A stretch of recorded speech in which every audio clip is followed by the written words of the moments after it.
Ensuite, on a l'automate fini déterministe, DFA, ici.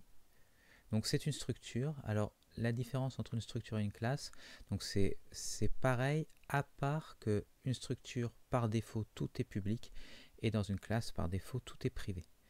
Donc on va définir, pour s'abstraire du type réel de l'état, on va définir l'alias state qui représentera, bon, dans le cas de ce DFA particulier, un entier, mais on s'en servira dans Scanner pour s'abstraire de l'état concret. Ensuite, on va définir un état initial, donc on va voir que c'est 0 ici, et l'état puis qui sera 15.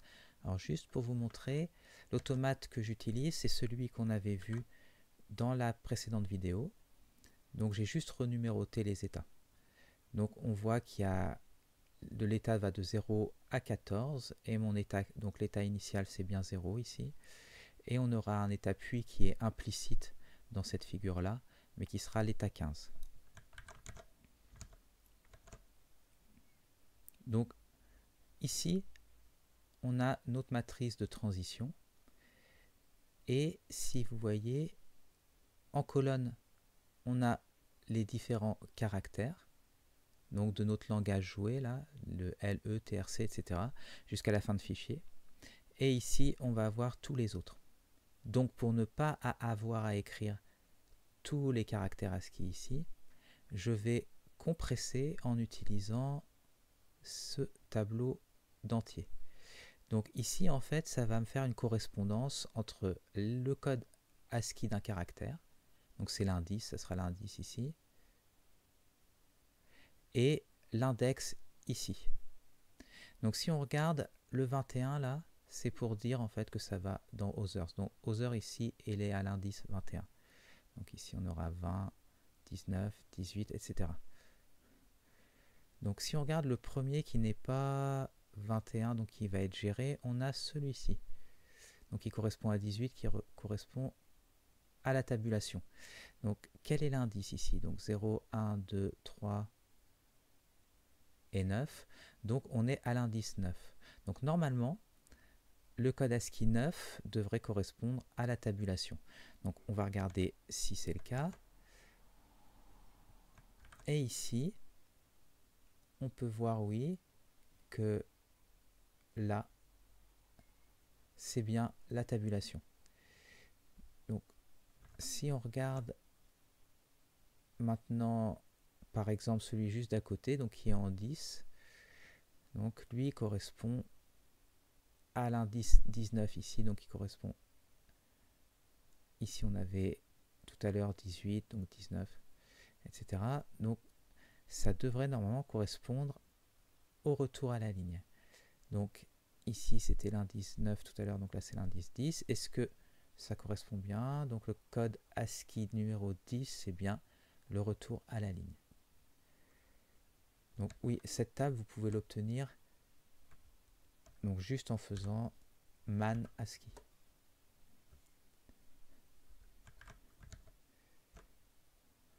Ok, donc la taille de ce tableau-là, c'est 129 éléments. Alors pourquoi pas que 128? Parce que si vous vous rappelez, donc celui-là en fait, c'est l'indice 128 de ce tableau-là. Et 128, on avait défini ça comme end of file. Donc le end of file va se trouver à l'indice 20 qui est ici. Donc ça c'était 19, 18, etc. Donc c'est bien là le end of file. Donc on va vérifier que la matrice de transition, donc oui, ça c'était pour les colonnes. Pour les lignes, maintenant on a les numéros d'état. Donc si on regarde l'automate, donc celui de la fois dernière, regardons par exemple, à partir de l'état de 0, si je lis un slash, est-ce que j'atterris bien dans l'état 1? Donc état 0 c'est ici, le slash il est là, donc à l'intersection de ça, on devrait trouver l'état 1 et c'est bien le cas. Maintenant, si on était par exemple dans l'état 10, sur un E, on va où? Donc normalement, on devrait atterrir en 11. Donc état 10, ça se trouve ici. On vient de voir un E qui se trouve là. Donc on devrait être dans l'état 11, c'est bien ce qui arrive. Donc voilà, on a encodé les différentes transitions dans cette matrice ici. Donc maintenant, l'automate, on a aussi besoin de savoir quels sont les états d'acceptation. Donc je vous rappelle, on avait l'état de départ ici. Maintenant, ici, on va avoir les états d'acceptation. Donc pour chacun des états, donc de 0 à 15, eh ben, on va indiquer par oui ou non si l'état est d'acceptation. Donc ici, on voit que les états 4 jusqu'à 14 sont des états d'acceptation et les autres non. Donc bien sûr, l'état puis n'est pas d'acceptation. Et si on regarde de nouveau, on a bien 4, 5, 6, 7, 8, etc. jusqu'à 14 qui sont bien des états d'acceptation. Donc dernière chose, dernier attribut, c'est cette map. Donc qui va faire une correspondance entre un état et une unité lexicale. Donc les unités lexicales, je vous rappelle, c'était ici.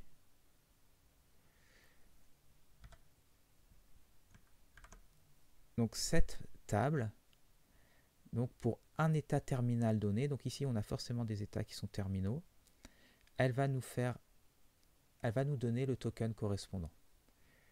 Donc ici on initialise juste le premier élément du token, donc le reste sera initialisé par défaut.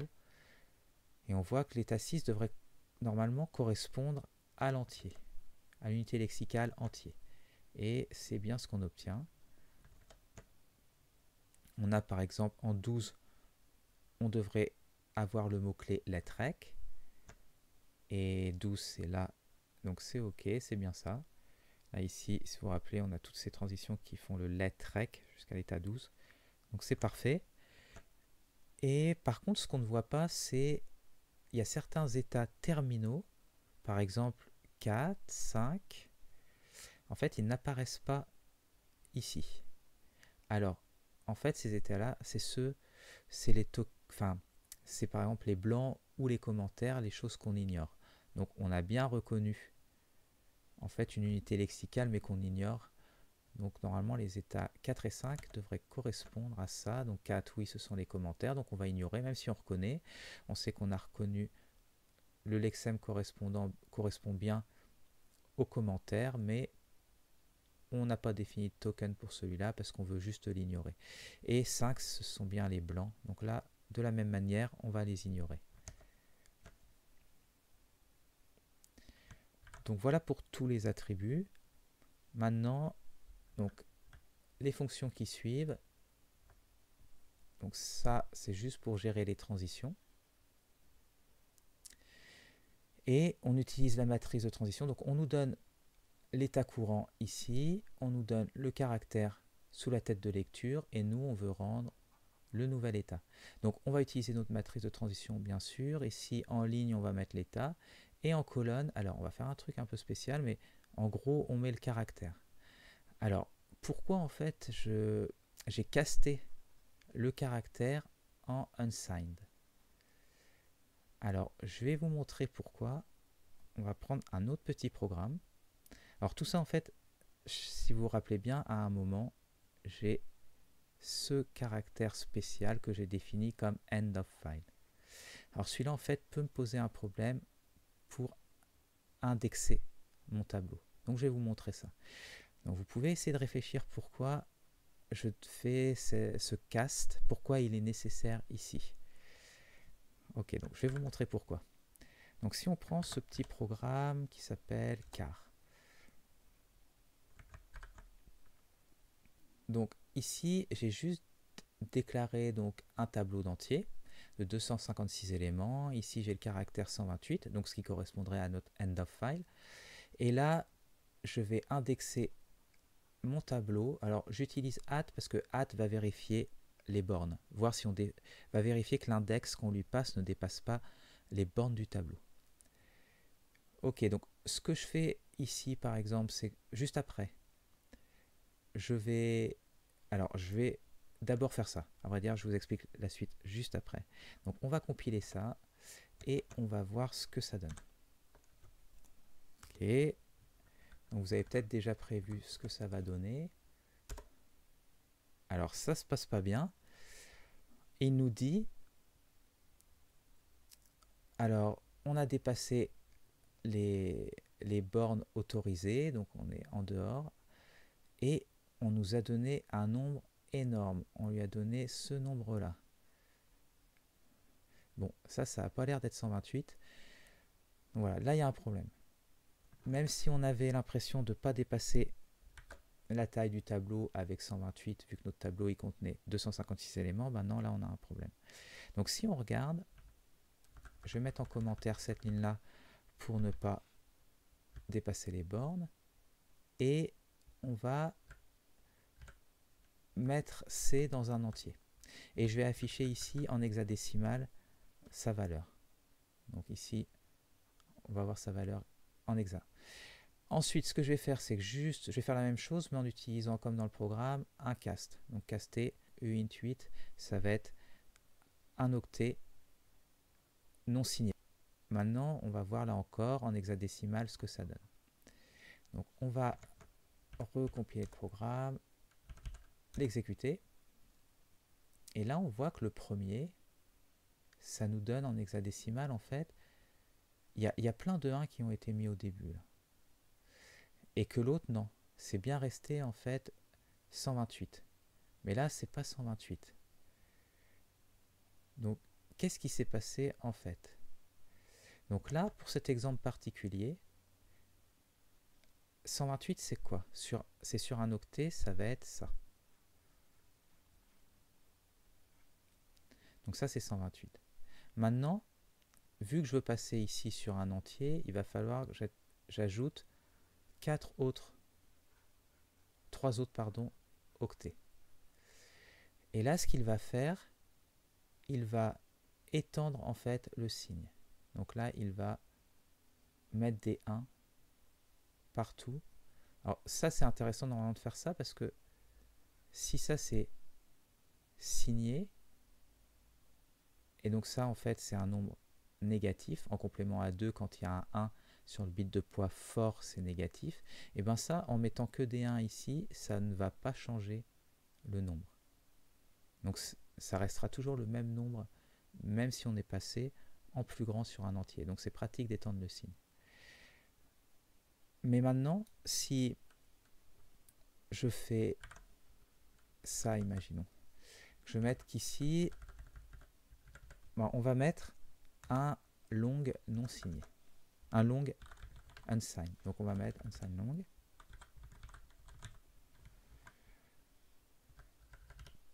Et je vais afficher sa valeur. Alors oui, on va faire la même chose. Ici, on va aussi caster le C en entier sur 8 bits non signés. Et on va là encore une fois regarder cette fois-ci le nombre que ça donne. Donc là, vous pouvez essayer de réfléchir. Je vais avoir quoi comme résultat ici? Et je vais avoir quoi comme résultat ici? Quel nombre va être le plus grand entre les deux? Donc on va le faire. C++ va nous le dire. Et là, on a le nombre normal, celui qu'on attendait, 128. Et là, ah bah, ça ressemble fortement à ce nombre-là. C'est même exactement ce nombre-là qu'on obtient là et là. Ok, j'ai juste agrandi un peu la police de caractères. Donc voilà, on remarque bien ce nombre-là, c'est celui-là. Donc le problème en fait, c'est que si on regarde, ici quand on va indexer, ce qu'on attend, le C++ qu'il attend, le hat, qu'est-ce qu'il va attendre? C'est un unsigned long.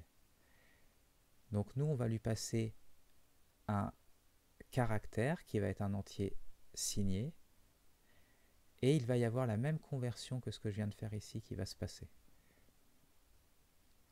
Alors comment on aurait pu savoir en fait que ça se passe comme ça? Donc là, pour répondre à cette question, il va falloir regarder le standard du C++, la norme. Alors oui, juste je vais vous montrer que ici le hat attend bien un type non signé. Donc ici, voilà. Et ils nous disent, du coup, voilà, ici, unsigned. Et donc, au vu de ce qu'on vient de voir, là, en tout cas, sur notre architecture, c'était un unsigned long. Donc voilà le problème. Alors maintenant, comment on aurait pu trouver ce comportement dans la norme? Donc là, j'ai été chercher dans la norme. Donc la partie qui nous intéresse, c'est celle-ci. Alors, la norme du C++, c'est assez cryptique quand même. Mais voilà, si on regarde, c'est bien là que ça se place. Alors on peut voir, hein, si pour vraiment comprendre le 2, il faut aussi bien comprendre le 1. Et dans le 1, par exemple, il y a un truc qui s'appelle PR value comme pure value. Il faut aussi regarder à quoi ça correspond, etc., etc. Mais bon, ce qui nous intéresse, c'est là. Donc là, ça nous dit, on veut passer, la destination, c'est non signé. Donc nous, on a ce cas de figure, c'est parce qu'on avait un quart qui est signé, on a pu s'en rendre compte, vers un unsigned long. Donc qui est non signé. Et le unsigned long sur notre architecture, c'est 64 bits. Donc là, en fait, ce que ça nous dit, si on regarde ça, c'est que le nombre, le nouveau nombre, en fait, de la conversion, ça va être l'ancien qui est ici, modulo 2 puissance n, donc 2 puissance 64. Donc le nombre qui nous intéressait, c'était un 1, c'était celui-là. Donc là, je reprends la représentation de 128, c'est un 1 ici, que des zéros là. Mais comme on est en complément à 2 et que c'est signé, en fait, quand j'ai écrit 128, donc c'est bien la représentation binaire de 128, mais ça correspond à quoi? Ça correspond à moins 128. Pourquoi? Puisque comment on lit un entier en complément à 2? Donc le bit de poids fort, c'est le signe. Donc le signe, c'est moins 2 à la puissance. Donc ici, c'est le bit 0, 1, 2, 3, 4, 5, 6, 7. Donc c'est moins 2 à la puissance 7. Et ensuite, on ajoute ceux qui sont là. Donc là, il n'y a que des zéros, donc c'est plus 0 fois 2 puissance 6, plus 0 fois 2 puissance 5, plus 0 fois 2 puissance 0. Donc en fait, c'est le nombre ici le plus petit, donc moins 2 puissance 7. Donc 2 puissance 7, c'est 128. Donc on obtient moins 128. Donc même si j'avais écrit en fait 128, sa représentation en binaire, c'est celle-là. Mais comme c'est une valeur signée, donc sur un octet, cette valeur-là, le 1, le bit de poids fort étant à 1, donc on a bien, en complément à 2, la valeur moins 128. Donc maintenant, si on fait moins 128 modulo 2 puissance 64, ça nous donne quoi? Donc alors, juste petite précision, si vous utilisez le modulo en C, C++, Java, ça ne donne pas la valeur correcte quand les nombres sont négatifs. Donc vous pourrez essayer, mais vous verrez qu'un modulo, normalement, ça va être positif. Et vous verrez que cet opérateur-là, avec des nombres négatifs, va donner un nombre négatif, donc ça ne va pas. Donc on va utiliser le modulo de Python, par contre, qui marche bien. Donc on va faire ce calcul-là. Et on va voir, normalement, on devrait obtenir la valeur qu'on avait vue. Donc si on reprend ça, donc on va voir si on arrive bien à retrouver ça. Donc on va lancer Python. Et bon, j'ai un peu de perdre la valeur, mais on le relancera après. Donc on va faire moins 128. Donc moins 128 modulo 2 puissance 64. Donc on obtient ce nombre-là. Et si je le récupère d'ici, on va le mettre à côté. Alors, pour vraiment être sûr,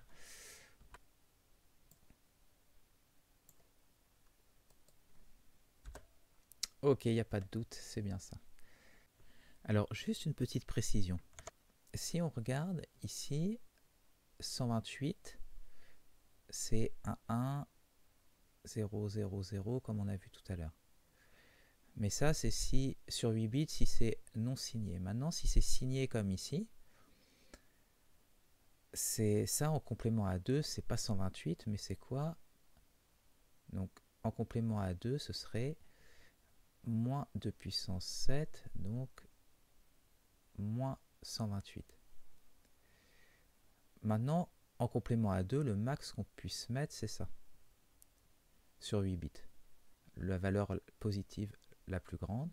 Et ça, c'est égal à quoi? C'est égal à 2 puissance 7 moins 1, qui est égal à 127. Donc là, en fait, quand le compilateur il voit cette constante, il se dit, je ne peux pas la mettre sur 8 bits, signé. Donc lui, en fait, il va la mettre sur un entier 32 bits, signé. Donc ça va être ça, ce qu'on vient de voir. Et ici, on aura plein de zéros. Donc ici, il y aura 32 bits. Maintenant, il va devoir faire rentrer tout ça sur 8 bits. Donc ce qu'il fait simplement, en fait, c'est qu'il coupe ici. Et donc c'est pour ça qu'on se retrouve maintenant avec la valeur, en fait, moins 128 ici. Alors, cette ligne-là que j'ai ajoutée, c'est juste pour que le compilateur il nous indique quel est le type de ça. Et vous allez voir que normalement, il va rendre i pour entier. Donc, entier signé. Donc, on va le lancer. Et ah oui, j'ai aussi ajouté ça, en fait. Cette option-là. Et le compilateur, vous allez voir qu'il va nous donner un avertissement. Donc, voilà, il nous dit, OK, mais attention, dans la conversion qu'il va y avoir, il y a un débordement. Donc en gros, je ne peux pas représenter ça, la constante 128, sur ça. Et si on exécute le programme maintenant,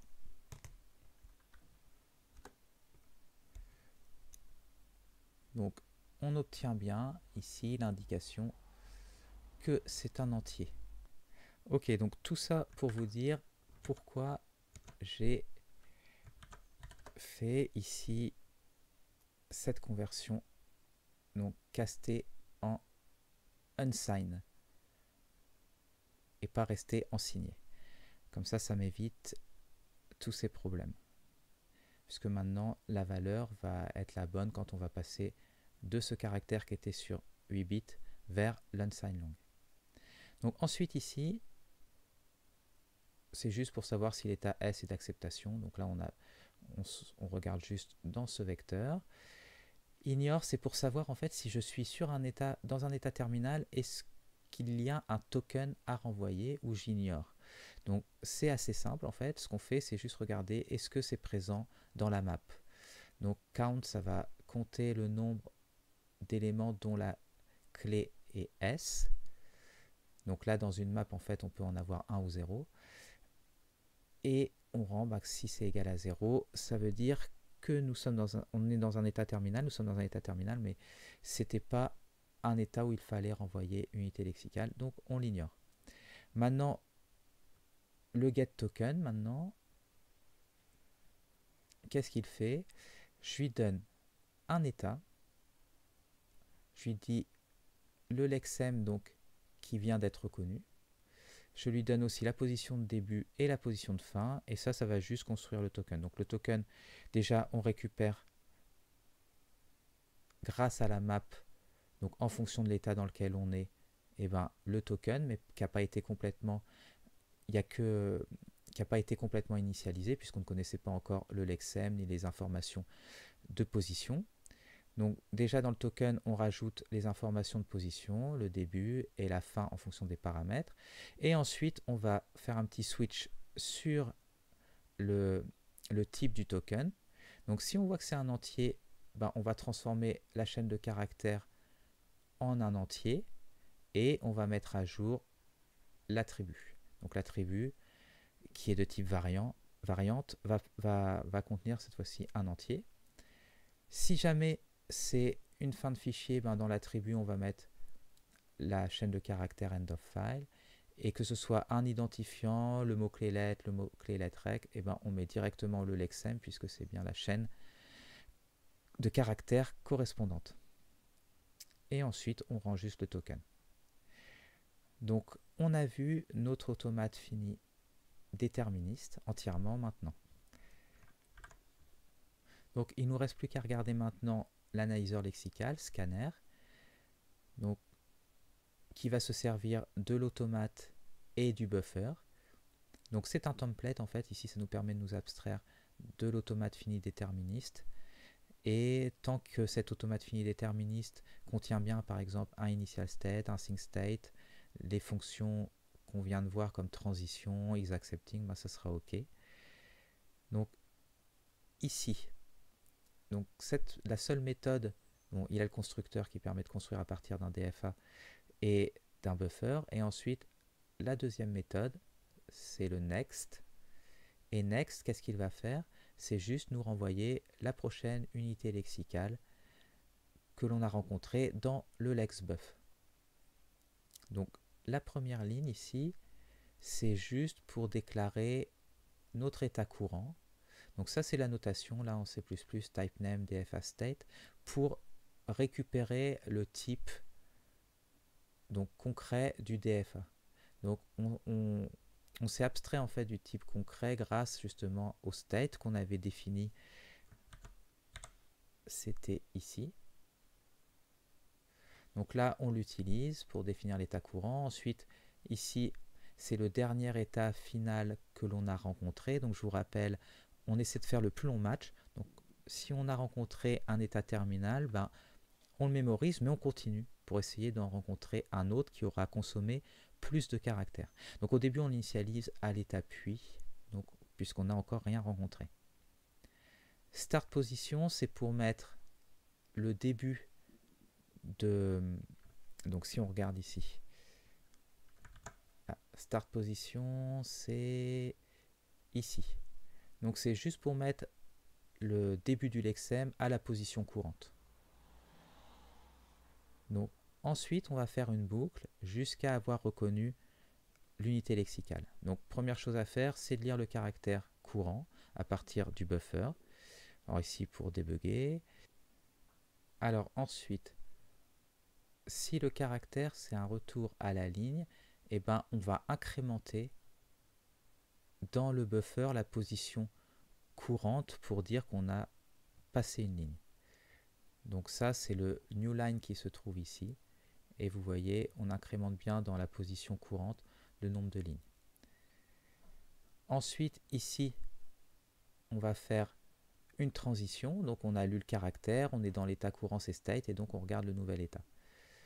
Alors, maintenant, on a deux cas de figure. Est-ce que nous sommes dans un état d'acceptation, dans un état terminal? Donc, à ce moment-là, on remet à jour last final state pour dire, voilà, le dernier état final que j'ai rencontré, c'est celui-là maintenant.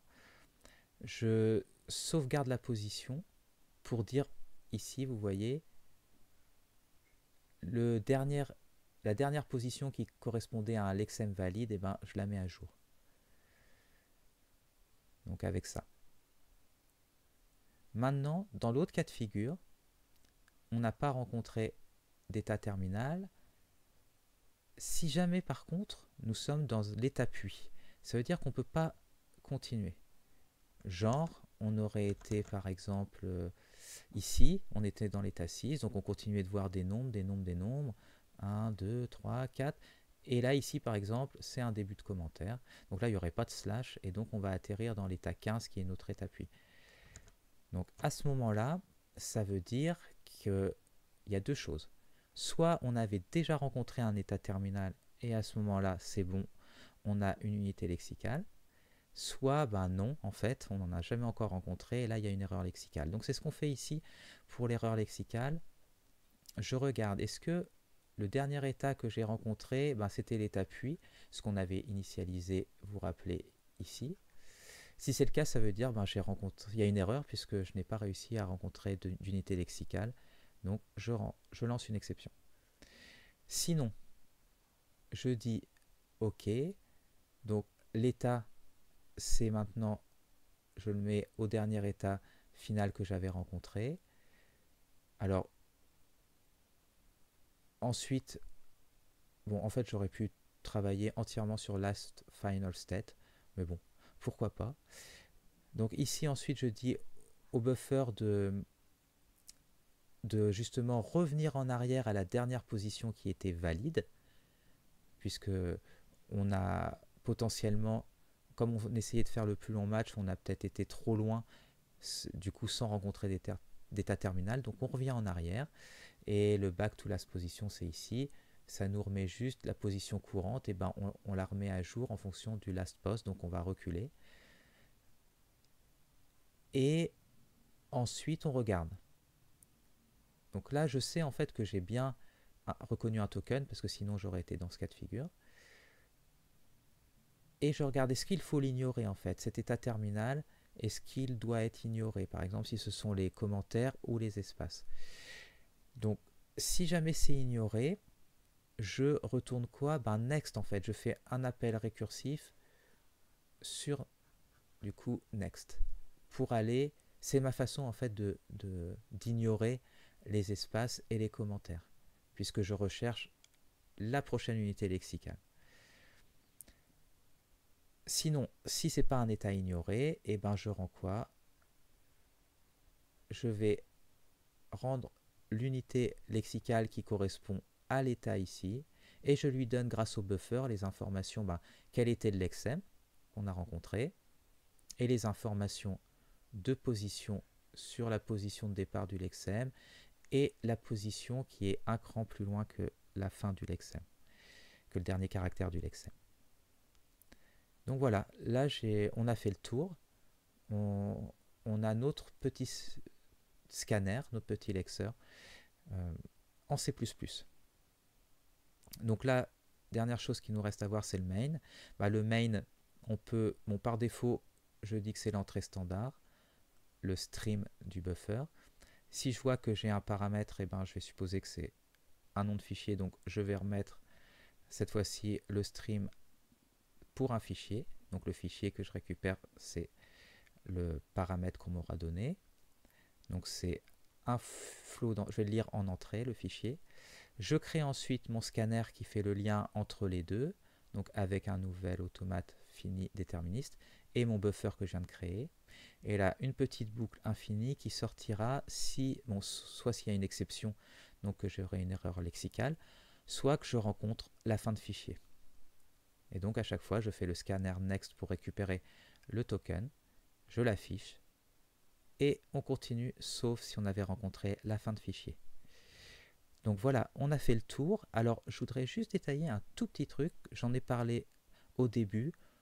Donc, c'est même deux choses en fait. Donc là, c'est plus vraiment sur l'analyseur lexical, mais c'est plus sur du C++. Et aussi, tout au début, je vous ai parlé du fait que quand on bufferise, c'est aussi pour éviter de faire plein d'appels système qui prendrait du temps au final. Donc on va essayer plutôt de lire des gros blocs de données pour faire moins d'appels système. Donc je vais vous montrer, je vais vous illustrer ça. On va regarder en fait justement le nombre d'appels système pour une lecture sur un flow. Donc on va regarder un petit programme. Donc ce programme en fait, ce qu'il va faire c'est on va ouvrir un stream, comme on avait fait en fait dans notre buffer, vous vous rappelez, le stream sous-jacent, ça pouvait être un stream sur un fichier, à partir d'un fichier. On va créer un buffer de 65 536 caractères, et là je vais demander de lire 5000 caractères, mais tour à tour. Donc on voit, je fais juste en fait une demande de lecture d'un seul caractère 5000 fois. Donc on va regarder le nombre d'appels système qui vont être générés par ce programme pour la lecture. Et vous allez voir que normalement, on ne va pas avoir 5000 appels système. Ça serait vraiment très peu efficace de faire ça.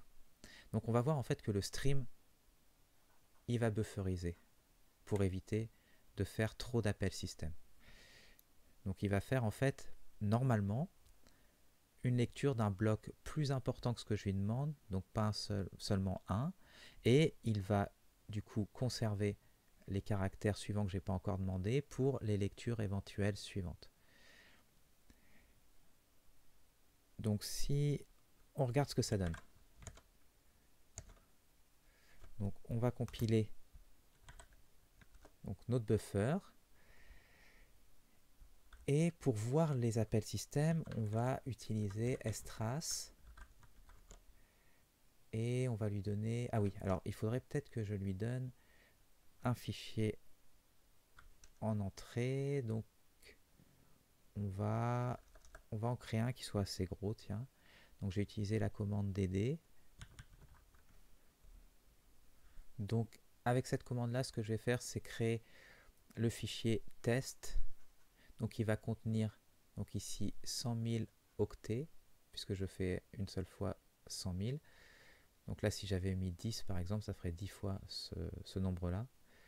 Et mon entrée, ça va être quoi? Ça va être /dev/0, donc qu'il va /dev/0, vous pouvez lire autant de zéros que vous voulez à partir de ça. Donc là, je vais en lire 100 000 caractères nuls. Donc on lance ça, on voit bien, il y en a bien eu 100 000 ici qui ont été créés. Et si on regarde du coup test, voilà, on a bien ce fichier qui vient d'être créé avec 100 000 caractères dedans. Donc maintenant, pour voir les différents appels système, on va utiliser la commande strass et on va utiliser en entrée du coup le fichier de test qu'on vient de faire. Donc on lance, et si on regarde la ligne qui nous importe ici, c'est celle-là.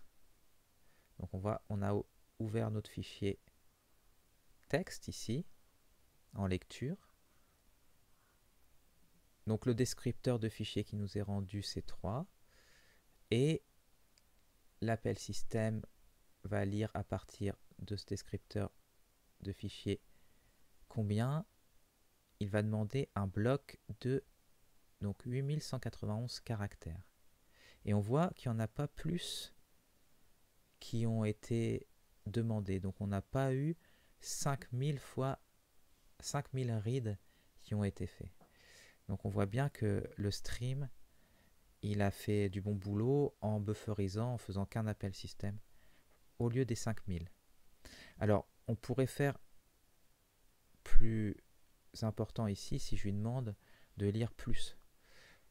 Donc si jamais je reprends ça, et par exemple ici, je vais faire une seule lecture, mais de 50 000 caractères par exemple.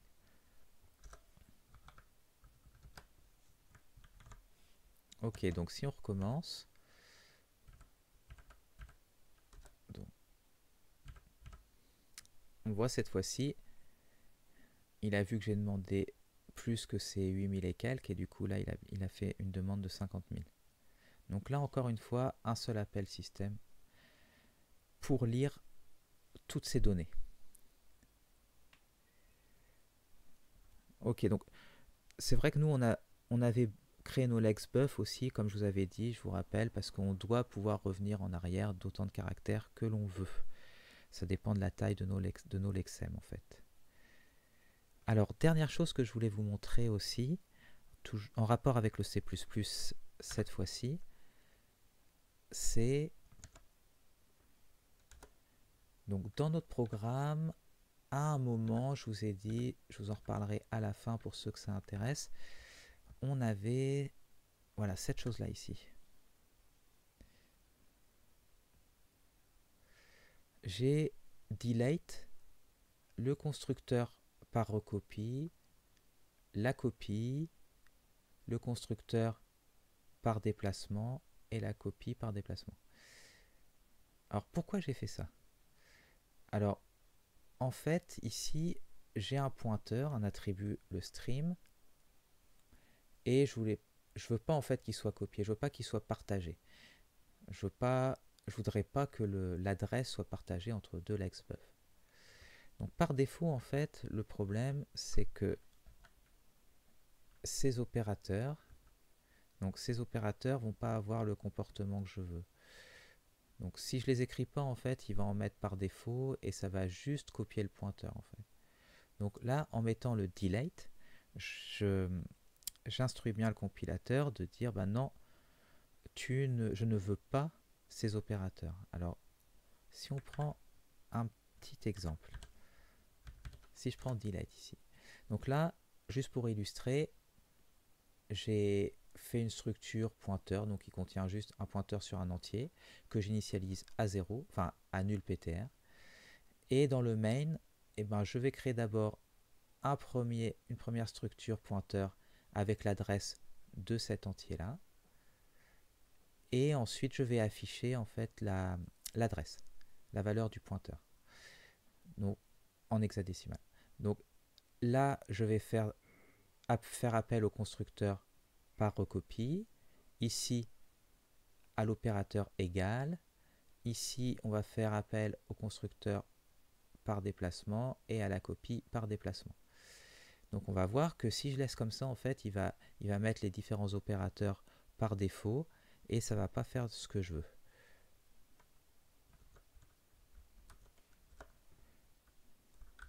Donc si on exécute, on voit en fait que les différentes adresses maintenant sont partagées.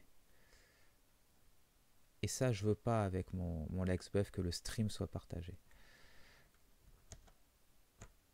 Donc juste pour vous montrer que les différentes méthodes sont appelées, donc constructeur et copie sont bien appelées aux lignes que j'ai indiquées ici. On va juste on va les déclarer et afficher un petit message. Donc si on recompile et qu'on exécute, donc on voit bien qu'au début il y a eu le constructeur qui a été appelé, donc ici. Ensuite ça c'était le constructeur, donc par copie, par recopie. Ici on avait du coup l'opérateur égal, celui-là qui a été appelé, donc c'est celui-là. Ensuite on a le constructeur ici par déplacement qui a été appelé, donc celui-là. Et enfin ici, donc ça correspond à celui-là, l'opérateur égal, donc par déplacement. Donc en mettant en fait maintenant les delete, ce que je vais faire ici, donc vous voyez ici j'ai fait la même chose, sauf que là j'ai mis des delete comme j'ai fait dans le code du lexer, et normalement ça ne devrait pas passer à la compilation. Donc on va essayer de compiler celui-ci. Voilà, alors là il y a les erreurs qui arrivent et il nous dit voilà, use of deleted function. Donc le constructeur par recopie, ben, on peut pas, et puis tous les autres on peut pas non plus. Donc on a des erreurs à chaque fois pour l'opérateur égal, pour le constructeur par déplacement, et enfin pour l'opérateur égal par déplacement. Ok, je vais terminer par cela.